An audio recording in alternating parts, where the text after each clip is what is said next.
From 100 crore films to now 100% strike. దగ్గర నుంచి మన కుర్రోడు వచ్చి జన సైనికుడు కూడా వచ్చి కూర్చోబెట్టి హుషారుగా మాట్లాడేస్తా ఉంటే నేను చెప్పాను, నువ్వు ఇంట్లో బాధ్యతలు నిర్వర్తించిన వాడు పార్టీకి ఏం చేస్తావు?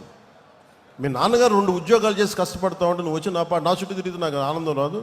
నువ్వు ముందు బాగా చదువుకు, బాధ్యతలు నిర్వర్తించు అంటే ఈరోజు 1.5 లక్ష రూపాయలు సంపాదిస్తున్నానన్నా అని అంటే నాకు అప్పుడు ఆనందం అనిపించింది. నాకు ఇప్పుడు రా, యు ఆర్ వెల్కమ్ అంటే ఇవన్నీ ఎందుకు చెప్తున్నానంటే, నాకు ఆషామాషిగా గాలికి తిరిగేవాళ్ళు వద్దు. నాకు మీ పని, politics is not for business, politics is not for business, politics is not for making money.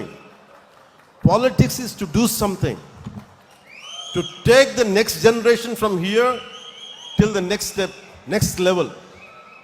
ఇక్కడి నుంచి ఇంకొక స్థాయికి తీసుకెళ్ళాలి. నేను అలాంటి వాళ్ళు కావాలని కోరుకుంటున్నా. మనం ఇదివరకులా అడుగుల్లోకి వెళ్ళలేము. కూర్చోబెట్టి కులం రంగు మతం రంగు కూర్చొని పోరాటాలు చేయాలి. ఎంతకాలం చేస్తాం? కుల పోరాటాలు ఎంతకాలం చేస్తాం? మత పోరాటాలు ఎంతకాలం చేస్తాం? ప్రాంతీయ పోరాటాలు ఎంతకాలం చేస్తాం?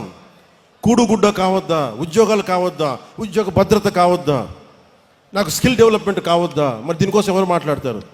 మీకు ఏం జరుగుతుందో తెలియట్లేదు అంటే నేను ఎంత నలిగిపోతానంటే, నేను శివ అనే వ్యక్తిని నేను ఎలా పట్టుకుంటాను చెప్పండి? ఒక 18 ఏళ్ల శివ అనే ఒక చెంచుల కుర్రవాడు శ్రీశైలంలో ఉండే ఒక చెంచుల గ్రామం నుంచి, ఆ చెంచుల పెంట నుంచి వచ్చిన ఒక యువకుడు ఒక పగలు పూర్తి వర్షంలో తడిచిపో, మరి దృష్టి ఇప్పుడు దాకా పూర్తిగా ఒక సిస్టమేటిక్ గ్రోత్గా ఉండిపో, చాలా ఆర్గానిక్గా పెట్టబోతున్నా. గ్రాస్ రూట్ కార్యకర్తల్ని మెంబర్షిప్ టు లీడర్షిప్ మార్గంలో తీర్చిదిద్దాలి. నిబద్ధత గల కార్యకర్తల్ని గుర్తించాలి. కొత్త తరం నాయకుల్ని తయారు చేయటమే.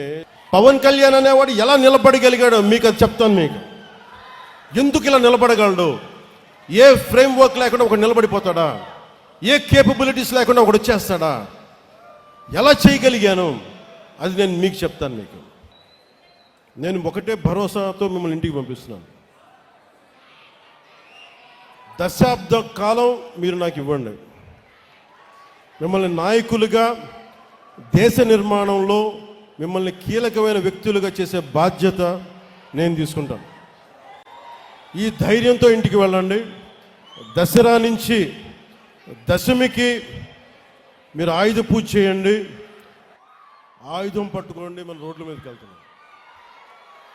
బలంగా దేశ నిర్మాణం కోసం, పునర్నిర్మాణం కోసం, దేశాన్ని బలోపేతం చేయడం కోసం మనస్ఫూర్తిగా కలిపి అడుగులేద్దాం. దీంట్లో భాగంగా మళ్ళీ మరోమారు చెప్తా ఉన్నాను, ముఖ్యంగా ఆంధ్రప్రదేశ్కి సంబంధించి, ఆంధ్రప్రదేశ్ 15 సంవత్సరాల స్థిరత్వం కావాలి పాలనలో. ఈ కూటమి చాలా బలంగా ఉండాలని నేను మనస్ఫూర్తిగా కోరుకుంటా ఉన్నాను. దానికి కృషి చేయాలి, కృషి చేద్దాం. చిన్నపాటి తప్పులు ఒప్పులు ఏదైనా ఉంటే దాన్ని నేను కూర్చొని ప్రత్యేకించి అవసరమైతే గౌరవ ముఖ్యమంత్రి నారా చంద్రబాబు నాయుడు గారితో మాట్లాడి, వారి తెలుగుదేశం పార్టీతో కూడా మాట్లాడి ఏదైనా తప్పు ఒప్పులుంటే సరిదిద్దే బాధ్యత కూడా నేను ముందుండి నేను తీసుకుంటాను. ఆ మాట మీకు ఇస్తున్నాను.